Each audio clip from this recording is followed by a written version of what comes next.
నమస్తే.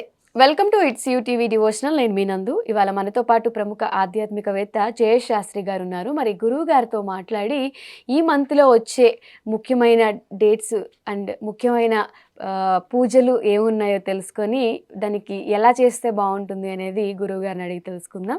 నమస్తే గురువుగారు. నమస్కారం అమ్మా. గురువుగారు, ఇప్పుడు సంకష్టహార చతుర్థి 12వ తారీఖు వస్తుంది కాబట్టి ఆ రోజు స్పెషల్‌గా ఏం చేస్తే మంచిది? అసలు ఏం పూజలు చేయాలి? శ్రీ గురుభ్యో నమ. శ్రీ మహాగణాధిపతి నమ. శ్రీ మహాసరస్వతి నమ. హరి ఓం శ్రీమాత్రే నమ. అందరికీ కూడా చాలా విశేషమైనటువంటి ఈ సంకష్టహార చతుర్థి రాబోయేటువంటి 12వ తారీఖు. ఎవరికైతే డబ్బు పుట్టడం లేదన్న వాళ్ళు, లేదా రుణగ్రస్తులై ఉన్నటువంటి వారు, ముఖ్యంగా సంకటాలు ఏదైనా తలంచిన కార్యము సంకటాలతో ముడిపడుతూ ఉండేటువంటి వారికి రాబోయే మంగళవారం రోజు చాలా విశేషమైనటువంటి సంకష్టహార చతుర్థి. అంటే ఎప్పుడైనా కానీ సంకష్టహార చతుర్థి అనేది మంగళవారం రావటం చాలా విశేషంగా చెప్పబడింది.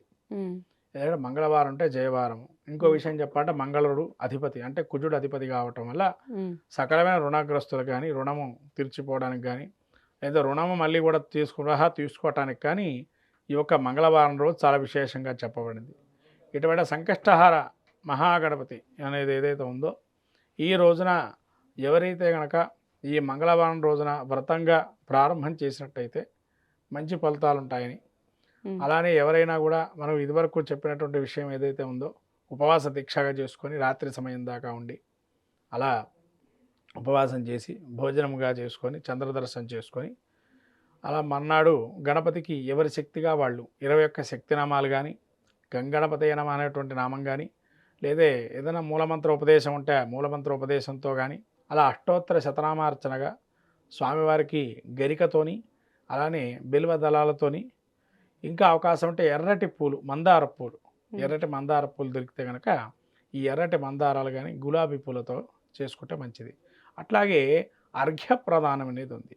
ఈ అర్ఘ్యప్రదానం అంటే మనకు పాలు, చిన్న పచ్చి పాలు తీసుకొని, తర్వాత 2 ఎర్రటి అక్షతలు తీసుకొని గరికను పెట్టుకొని స్వామివారికి ప్రథమార్ఘ్యం సమర్పయామి, ద్వితీయార్ఘ్యం సమర్పయామి, తృతీయార్ఘ్యం సమర్పయామి 3 సార్లు స్వామి ఈ అర్ఘ్యం ఇస్తున్నాను, శీఘ్రంగా నాకు ఉండేటువంటి రుణం ఏదైతే ఉందో తీర్చండి, లేదా నాకు రావాల్సినటువంటి డబ్బు నా చేతికి అందేట్టుగా చూడండి అని చెప్పి ఈ యొక్క రుణం కాంచి డబ్బు కావచ్చు, లేదా కష్టాలు ఉన్నాయి, ఏ కష్టం ఉంటే ఆ కష్టం తొలగింపజేయండి స్వామి అని చెప్పి 3 సార్లు వినాయకుడికి అర్ఘ్యప్రదానం ఇవ్వాలి.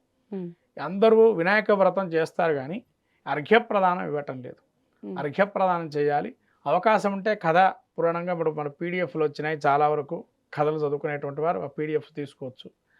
లేకపోతేనా మనకు ఇదివరకు కథలుగా ఏదన్నా సంకష్టహార కథ ఉంటే మీ ఇంట్లో కనుక పుస్తకం, ఇప్పుడు అందరూ పుస్తకాల్లో చాలా విశేషంగా చెప్పబడింది. కొన్ని 5 కథలు ఉంటాయి, కొన్నిటికి ఒకటే కథ ఉంటుంది. ఎవరి శక్త్యానుసారంగా వాళ్ళు 5 కథలు చదువుకునే అవకాశం ఉంటే 5 కథలు చదువుకోవచ్చు, ఒకటే కథ ఉంటే ఒకటే కథ చదువుకోవచ్చు. అంటే ప్రామాణికమైన లేదు, భక్తి చాలా ఇంపార్టెంట్. సంకష్టహార చతుర్థి అంటేనే వినాయకుడికి పూజ చేయాలి. అందులో మంగళవారం వచ్చింది.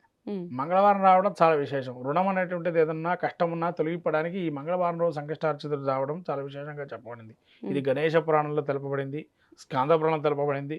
కాబట్టి ఈ సంకష్టహార చతుర్థి అనే వ్రతానికి కూడా ప్రత్యేకంగా గణపతికి అధిపతి అయ్యాడు కాబట్టి ఈ గణపతి యొక్క తిథి ప్రామాణికంగా కొన్ని మనకు పండగ రోజులు ఉంటాయి. ఆ ప్రామాణికంగా తీసినా కూడా చవితి తిథి రోజు ఇటువంటిది ఎవరైతే వ్రతం చేస్తారో వాళ్ళ సంక్లిష్టమైన కష్టాలను తొలగింపబోతాయని చెప్పి, కాబట్టి అర్ఘ్యప్రదానము, అట్ల నైవేద్యము, రాత్రి ఉపవాసం ఉండి ఏకభక్త భోజనం చేస్తే కనుక మంచి ఫలితాలు ఉంటాయి. ఇంకా అవకాశం ఉన్నవారు హోమం లాంటివి చేసుకోవడం కూడా చాలా విశేషంగా చెప్పబడుతుంది. అవకాశం ఉంటే ఆ రోజు హోమం కూడా చేసుకోవచ్చు. తర్వాత ఎర్రటి సింధూర గణపతిని ఆరాధన చేస్తే చాలా బాగుంటుంది మంగళవారం రోజున. అది ప్రతి నెల వస్తుందా గురువు గారు సంకష్టహార చతుర్థి అనేది? ప్రతి నెల వస్తుందమ్మా. ఇది 21 మాసాలు చేసుకోవచ్చు శక్తి ఉన్నవారు, లేదా ఎవరైనా కూడా 21 సంవత్సరాలు కూడా చేసుకోవచ్చు. శక్తి వారిది 21 మాసాలు అయితే అందరూ పట్టుకోగలుగుతారు, ఎందుకంటే 2 సంవత్సరాలు అయిపోతుంది వ్రతం. అలాగే అనుకుని పని కనుక మొదలు పెడితే కనుక ఖచ్చితంగా పనులు నెరవేరుతాయి. అందుకని ఖచ్చితంగా సంకష్టహార చతుర్థి చేస్తే కనుక, ముఖ్యంగా ధనానికి సంబంధించి ఇబ్బందులు పడుతున్న వారు ఖచ్చితంగా ధనము కానీ, విద్య కానీ ఇవన్నీ కూడా చేకూర్చేటువంటి వారు. ఉమ్, అదే గాణాపత్యం అంటే, అందుకని గాణాపత్యం అంటే గణపతి శక్తి మనకు పంచాయతనంలో ఉమ్, గణాపత్యం కూడా ఉంది. అంటే గణాపత్యం అంటే ఒక శక్తి, అది కూడా ఉమ్, మనకు అడ్డంకులన్నీ తొలగిపోయి శీఘ్రంగా పని జరుగుతుందంటే గణపతి అనుగ్రహమే. అందుకని ఉత్తర భారతదేశంలో మంగళవారంతో వచ్చే కూడుకున్న వినాయకుడి చవితిని చాలా విశేషంగా చేస్తారు వాళ్ళు. ఉమ్, ఎందుకంటే వాళ్ళు మంగళవారం రోజు వచ్చిందంటే స్వామిని విపరీతం ఆరాధన చేస్తారు. ఉమ్, అంతటి విశేషంగా చెప్పబడింది. ఓకే. అందులో కూడా ఎందుకు చెప్పబడింది అనంటే, అమ్మవారు నలుగు పిండితో తయారు చేసింది మంగళవారం రోజు ఆమె స్నానం తీసేటప్పుడు. ఉమ్, అంటే మనం చూసామా అని అనుకోవద్దు. తదియ తిథి మంగళవారానికి అధిపతి. ఉమ్, తదియ అంటే గౌరీదేవి అని అర్థం. అందుకని మంగళగౌరి వ్రతం చేస్తున్నాం కదా మనం. ఉమ్, అవును. ఇప్పుడు మంగళవారాలు వచ్చినప్పుడల్లా కూడా మనకు శ్రావణ మంగళవారాలు మంగళగౌరి వ్రతం అని. ఉమ్, అలానే వినాయక చవితి అంటే గౌరీదేవి ఉపవాసన కాగానే ఎంబటే వినాయకుడు పూజ చేసుకుంటున్నారు. ఉమ్, కాబట్టి అది చాలా విశేషంగా చెప్పబడిందని మంగళవారం రోజున. ఉమ్. శక్తితో కూడుకున్నది.